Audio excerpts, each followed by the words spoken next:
Morning. Today I want to talk about electric vehicles of a different sort.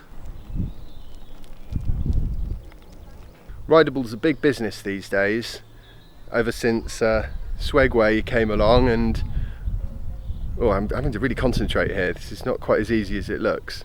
It's quite fun though, quite good to do some sort of roving shots with. I like this. I'm going to do the whole vlog post from a Swegway. Brilliant!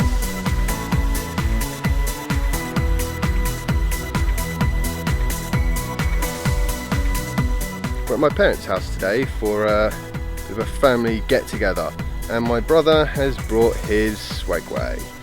So I thought this would be a good opportunity to have a little talk about some of the smaller electric vehicles out there. I tell you what, at least I'm not getting jerky footage now as I move around.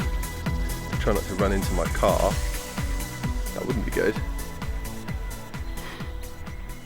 A combination of cheap electronics and Chinese manufacturing has made these electric rideables really quite affordable, and they're great for sort of getting around, typically having sort of 5-10 miles of range or so, and obviously you can then recharge it. But there is one small problem with using electric rideables like Swegways and electric skateboards for personal transport, and that is that in the UK at least, they're illegal. There's a Road Traffic Act from, I think it's something like 1836, which basically says nothing with a motor except a mobility scooter and an electric bicycle, which have sort of exemptions, is allowed on roads or pavements or anything, in fact. So that sort of limits the size of the market here in the UK, which is a shame.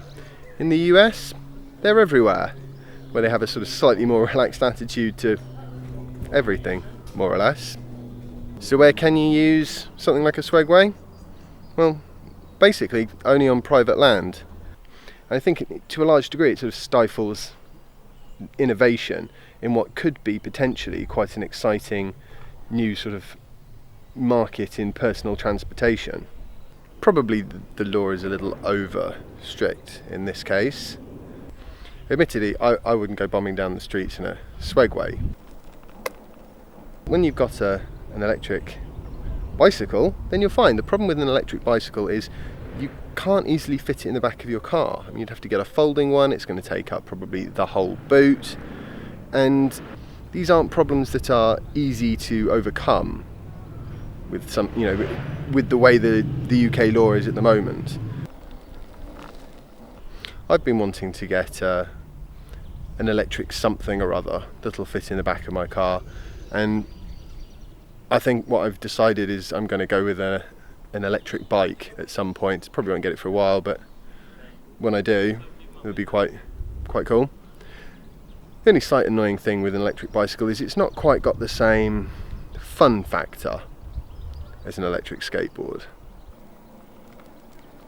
I'm really impressed with how long the batteries last on these things. I've been going around in circles for hours now.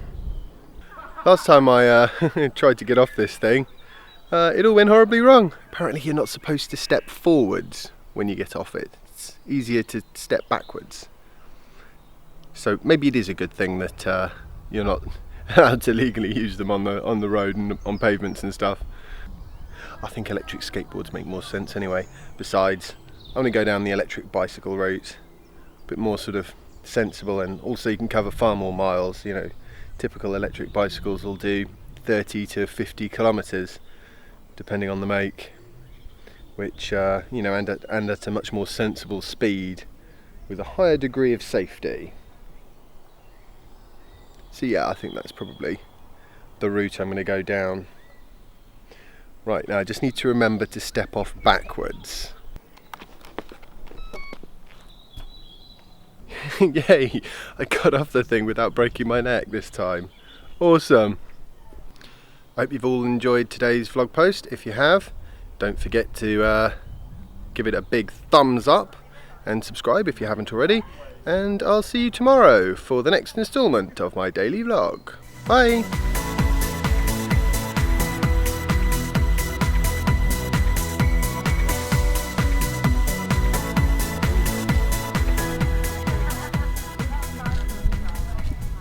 Dun, dun.